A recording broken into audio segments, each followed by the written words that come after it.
Hello guys, आप लोगों का स्वागत है आपके अपने चैनल एक्सप्लोरिंग अनसीन में। दोस्तों, आज मैं आपको इस वीडियो में मनाली के बारे में पूरी जानकारी देने वाला हूं कि कैसे आप लोग बहुत ही ज़्यादा सस्ते में, बहुत ही ज़्यादा कम बजट में मनाली घूम के आ सकते हैं, चाहे आप देश के किसी भी कोने में क्यों ना रहते हों। अगर आप लोग यह वीडियो एंड तक देखते हैं तो मैं आप सभी लोगों को यह विश्वास दिलाता हूं कि यह वीडियो आप लोगों के बहुत काम आने वाली है और आपकी मनाली की ट्रिप बहुत शानदार और यादगार रहने वाली है। आगे बढ़ने से पहले आप सभी लोगों से एक छोटी सी रिक्वेस्ट ज़रूर करना चाहूँगा। अगर आप सभी लोग ऐसी ही एंटरटेनिंग और इन्फॉर्मेटिव वीडियो देखना चाहते हैं तो हमारे चैनल को सब्सक्राइब करें। वीडियो पसंद आए तो इसे अपने दोस्तों के साथ शेयर करें। तो चलिए फिर शुरू करते हैं। तो दोस्तों, सबसे पहले बात करते हैं कि आप लोग मनाली पहुंच कैसे सकते हैं। मनाली पहुंचने के लिए मैं आप लोगों को 5 तरीके बताऊंगा, जिनमें से पहला तरीका है फ़्लाइट। मनाली का जो नियरेस्ट एयरपोर्ट है वह कुल्लू मनाली एयरपोर्ट है, जो भुंतर में स्थित है। वहाँ से कुल्लू का डिस्टेंस 10 किलोमीटर और मनाली का डिस्टेंस 50 किलोमीटर है, लेकिन यह बहुत एक्सपेंसिव हो जाता है फ़्लाइट से मनाली आना। मैं आपको सबसे सस्ता तरीका बताऊंगा। दूसरा तरीका है railway. Nearest railway station Chandigarh, Pathankot और कालका है।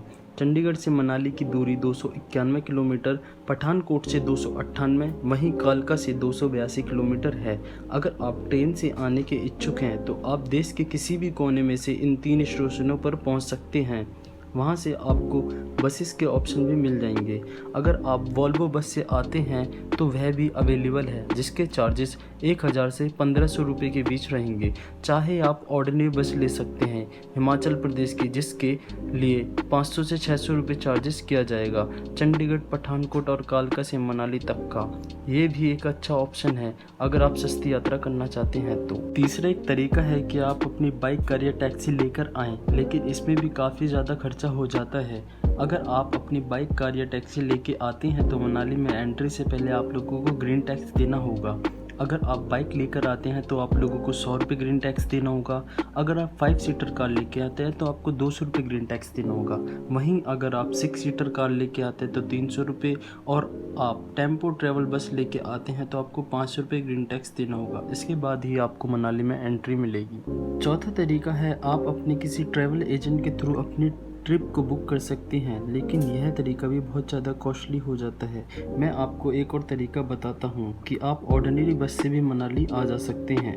दिल्ली से अगर मैं बात करूँ तो दिल्ली से भी ऑर्डिनरी बस चलती हैं, जो ISBT कश्मीरी गेट से चलती हैं। वहीं चंडीगढ़ से भी आप लोगों को ऑर्डिनरी बस मनाली के लिए आसानी से मिल जाती हैं। अगर हम वॉल्वो और ऑर्डिनरी बस में अंतर की बात करें तो वॉल्वो और ऑर्डिनरी बस में मात्र यही अंतर होता है कि वॉल्वो में AC होता है और ऑर्डिनरी बस में AC नहीं होता।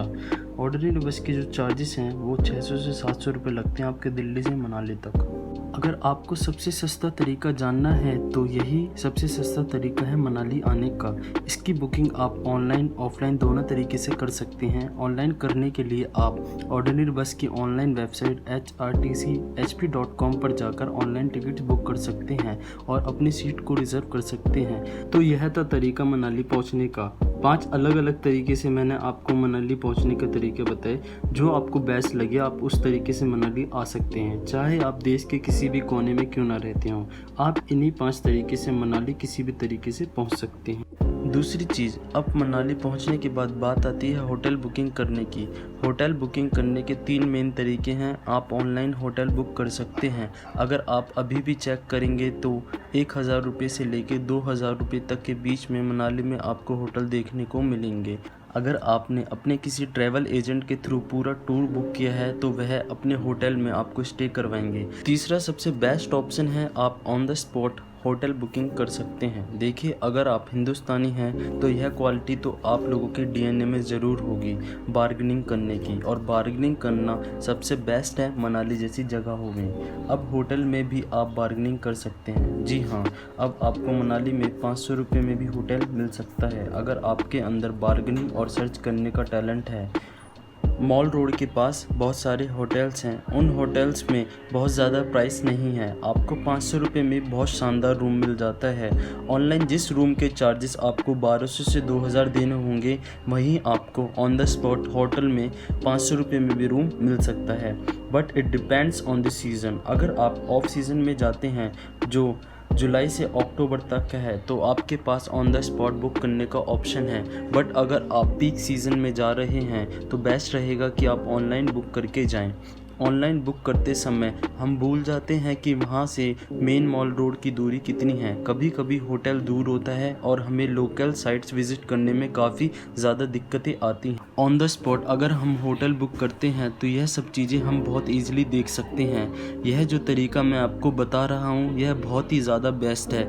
ऑफ सीज़न में अगर हम जाते हैं तो ऑन द स्पॉट हम वहीं से बुक कर सकते हैं।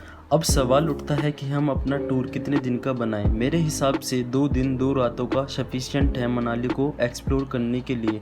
कोशिश करें मनाली आप अर्ली मॉर्निंग पहुंच जाएं ताकि उस दिन भी आप थोड़ा बहुत रेस्ट करके लोकल साइट्स विजिट कर सकें। 2 दिन 2 रात रुकें, आप मनाली बहुत अच्छे से घूम लेंगे।